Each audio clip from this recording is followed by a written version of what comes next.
Am I wrong for rejecting my friend's request to have an open relationship with my husband? I, 30 female, have been married to my husband, 32 male, for 5 years.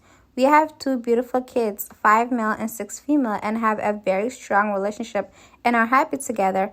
Recently, my friend Lisa, 29 female, confided in me that she has developed feelings for my husband.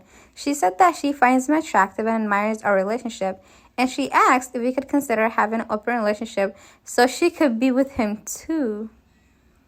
I was shocked and I told her no, explaining that my husband and I are committed to each other and that we are not interested in an open relationship. Lisa got upset and accused me of being selfish and closed-minded. Mind you, this is her husband. She argued that modern relationships should be flexible and that I was denying her happiness.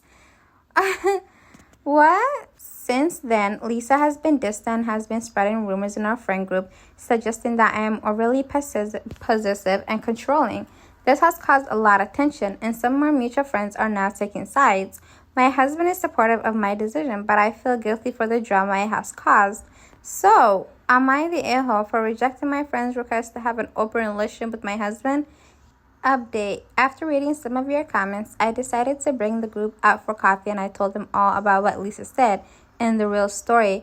I also showed them the Reddit post. After showing them, there were 2 girls that were still on Lisa's side, so I took some advice from the comments and said, let Lisa sleep with your husband, then you can be on her side. After that, everyone was on my side, thankfully. Lisa wasn't happy at all and she started ranting about how it wasn't fair. She just wanted to experience something new, and it wasn't even that bad of a request. You're making it such a big deal, which I didn't get. Me and the rest of the group have officially cut contact with Lisa, just hoping she doesn't try to reach out. Also, just clarifying that Lisa also asked my husband for an open marriage. He also rejected, saying that even if I was, I would never want to go out with you. I'm thinking of cutting off the ladies that were on Lisa's side for so long, but I'm not sure if they heard a different story or not. So, should I? First of all, can't contact up with Lisa and your little friends because they seem to be a bunch of dummies. Where does someone get the audacity to come up to someone and say, hey, I think your husband is attractive, I'm sad and lonely, and I want a new experience, let me sleep with him. And then get upset and get baffled when the person says no. It baffles me the audacities these people have. Every time I read a Reddit story, I think, damn, the next story can't be that bad. I read the next story, and it surely is that bad. Like, what? Am I wrong for refusing to cancel a 2-year planned trip to attend my brother's last-minute wedding? I, 36 male, have been planning a big trip with my 2 best friends for over 2 years. The trip is set for January and is a 3-week adventure in another country where we'll be celebrating New Year's together. I've been looking forward to this trip for ages, and I talk about it often since it's a huge deal to me. My friends and I all worked hard to get the time off, save up, and plan everything out. And honestly, this is a bucket list kind of experience for us. Now the issue, my brother 32 mil and his girlfriend, who have been dating for about a year and a half, recently announced that they're getting married. They planned it all pretty fast and are having an intimate wedding with just close family and friends. They sent out invitations only 2 months in advance for a wedding that's in early January, right in the middle of my trip. To make things more complicated, my brother asked me to be his best man and give a speech. I was genuinely happy for him and politely reminding him that I wouldn't be able to attend because of this long-planned trip. He knows all about it since I've been talking about it a lot out of excitement. He kept insisting though, saying he needs me there and that being his best man is more important than a friend's trip. I understand that a wedding is a big deal and I do feel bad that I won't be there, but the timing is really tough. Canceling this trip would let down my 2 best friends who aren't invited to the wedding as they aren't friends with my brother. It would mean losing a ton of money. My family is split on this, something my brother should understand, while others think I'm being selfish for not adjusting my plans for his big day. Am I the a-hole for sticking with my trip and not agreeing to be his best man? I feel like if the trip was going to be missed, like if he was going to start planning the trip right now, then, you could say, oh, we'll push it back a little farther after the wedding or something like that.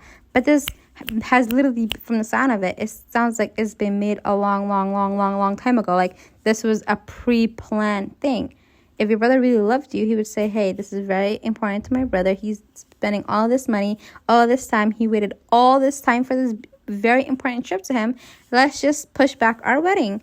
Because mind you, the wedding was not planned before the trip. The trip was planned before the wedding. I don't know. Some people are just, I would just not go, to be honest. If I spent all this money, I waited all this time, and I have made a commitment, if I would just go. What'd you guys do? Am I wrong for refusing to give leftovers to a potluck? I can't say that word, potluck guest who did not chip in? So, we lived for nearly 20 years in a townhouse complex with a lot of neighbors about the same age. A bunch of us got friendly and would gather on someone's patio or roof deck for happy hour once or twice a week.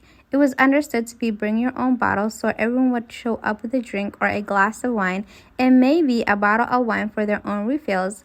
Except Betsy, she will always come with a glass of water and toss it back. Then she would grab someone else's bottle of wine and top up their glass, whether they needed it or not, then pour a bunch in her glass. We will always let her go because we figured she was broke and she never raided the same bottle twice. Sometimes we would all throw our money together and order food for delivery, usually pizza, and Betsy always managed to eat 2 large helpings of the shared food. It took a while for us to clue in, but some of us started to notice that Betsy always forgot her wallet and never really put any money into the pot. And we mentioned it to each other, but never really did anything about it, as it was kind of awkward. And it really is awkward, though, to be honest, because I feel like I would be feeling weird if I denied someone food of all things, you know? Ugh, I hate when people are so weird and they put people in a weird, in an awkward situation. When she says 2 large helpings, like when somebody has food or you go over to someone's house and they say, oh, help yourself to that. Like, does she mean by that? Is that what that means? Because I'm not familiar with 2 large helpings. Anyways, the straw that broke the camel's back was the time happy hour dinner was at our place. Bessie kept going into our fridge and pouring herself wine from our bottle. Then we all decided to order really good Thai food for delivery, and Betsy as usual didn't contribute, and it was pretty expensive as we may kind of over-ordered. As usual, Betsy ate 2 huge helpings. She keeps saying that, helpings. Anyways, when it came time for people to head home, she packed up the leftover Thai food containers and headed for the door. But I grabbed them from her and split them into a few bags and gave them to others to take home, and didn't give anything to her. She made a big stink about it not getting any of the leftovers, but I told her she didn't deserve any since she didn't contribute anything towards the food bill. Some of the neighbors thought it was mean of me not to give her any leftovers, but others who had noticed Betsy never contributing thought I was in the right. Betsy broke into tears and took off and stopped coming to happy hours with us. Was I the a-hole for not letting Betsy take the leftovers? And I guess I was a bit of an a-hole to her. I probably should have just have asked her to take a plate of the leftovers but leave some for others. I guess in that instance, since she should have just said, hey, can you leave some for the others? But where do people get the audacity again? Like, she didn't contribute to the bill. She ate the food when it came, and then she took all of it, the rest of the leftovers. Like, I'm really against, embarrassing people in front of other people, but at what point does it get to that you just have to do some dumb thing like this, where you have to embarrass somebody in front of everyone? Because some people, they just have no social awareness. A group of people paid for the food. You didn't put any dime in it. You ate the food when it came, and then you thought, oh, let me take the rest of the leftovers home. Damn. I don't know. I feel like since they never really talked to her about it, she should have just took her aside and say, hey, like, I noticed you're always, never paying for anything, and that you have a bad habit of going into people's fridges and taking food from people that you have no business taking from.